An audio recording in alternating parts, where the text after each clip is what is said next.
अस्सलाम वालेकुम एवरीवन। जैसा कि हम आपके साथ फिर हाज़िर हैं हमारे दूसरे वीलॉग में। हमारे साथ पीएचडी के स्टूडेंट शुजात अहमद गुमरो साहब हैं। उनसे हम जनरल टॉपिक्स पे बात करते रहते हैं।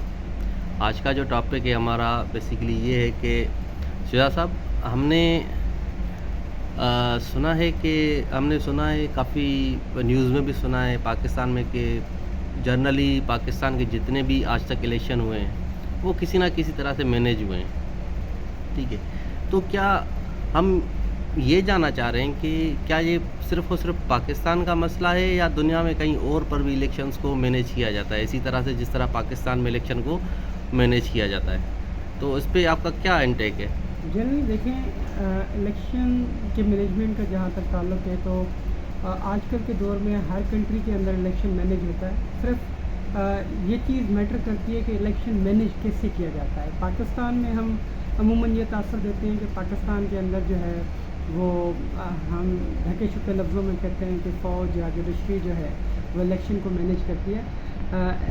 हो सकता है इसकी पॉसिबिलिटीज़ हैं कि पाकिस्तान में इस तरीके से इलेक्शन मैनेज हो रहा हो, लेकिन ऐसा भी नहीं है कि दूसरी कंट्रीज़ में इलेक्शन मैनेज नहीं होता। अगर आप थोड़ा बहुत मुशाहिदा करें या एनालाइज़ करने की कोशिश करें तो आपको नज़र आएगा कि रिसेंटली जो इलेक्शन रशिया में हुआ जिसमें व्लादिमीर पुतिन जो हैं वो अगेन इलेक्शन विन कर चुके हैं। इसी तरीके से आपको पड़ोसी मुल्क में नरेंद्र मोदी नज़र आएगा जो पिछले 10 सालों से पावर में बैठे हुए हैं। तो आप ये देखने की कोशिश करें कि ऐसी क्या वजूहात हैं जिनकी वजह से वो पावर में बैठे हैं, ठीक है ना।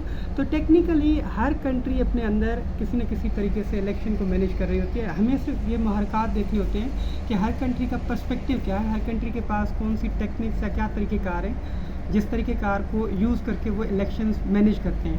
अगर आप मोदी को देखें तो मोदी भी समहाउ इलेक्शन मैनेज करने के लिए अपनी स्ट्रेटजीज़ प्ले करता है। जैसे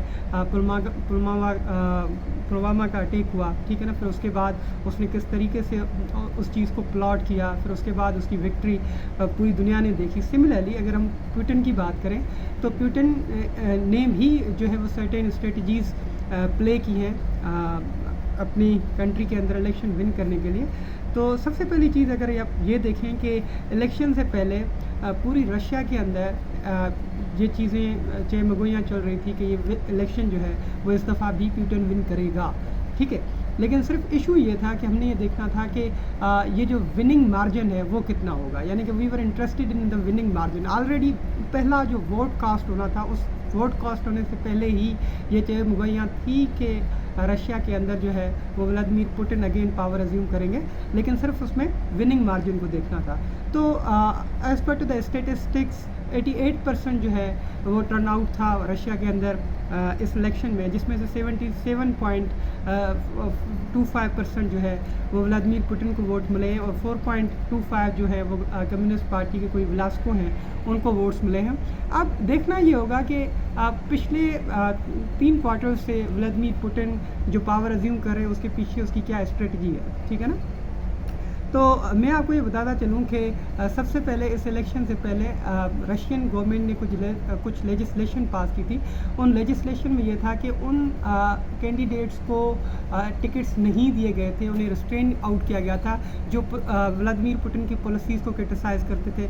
और सिमिलरली ये एक लेजिस्लेशन पास हुआ था कि कोई भी जो दूसरा कैंडिडेट या दूसरा बंदा है वो यूक्रेन वार के ऊपर अपना नैरेटिव बिल्ड नहीं कर सकता। ये एक लेजिस्लेशन थी। दैट मीन्स आप अपने कंपिटिटर्स को बिल्कुल ही नलीफाई कर रहे हैं कि वो किसी एक ऐसी सिचुएशन के ऊपर नहीं खेल सकते जो सिचुएशन प्रिवेल कर रही है। सिमिलरली अगर हम इसके अलावा उसके कुछ पॉजिटिव पर्सपेक्टिव देखें तो व्लादिमीर पुतिन को अगर आप देखें तो वो एक बहुत ही अच्छा स्ट्रेटजिस्ट है। पिछले कुछ सालों से अगर आप आफ्टर 2000 उसको देखें तो उसने बहुत सी वार्स रशिया के अंदर एंडेड की हुई हैं और उसके अलावा वो रशिया के अंदर इकनॉमिक और सोशल स्टेबिलिटी लेकर आया है, जो एक पॉजिटिव या प्लस पॉइंट हो सकता है रशियन लोगों के लिए कि वो व्लादिमीर पुतिन को एज अ सदर चुने या एज अ लीडर चुने। Thank you so much Shujaat साहब आपकी इंसाइट्स के लिए। तो एवरीवन हमारे चैनल को अभी सब्सक्राइब करें, लाइक करें और कमेंट करें। Thank you very much.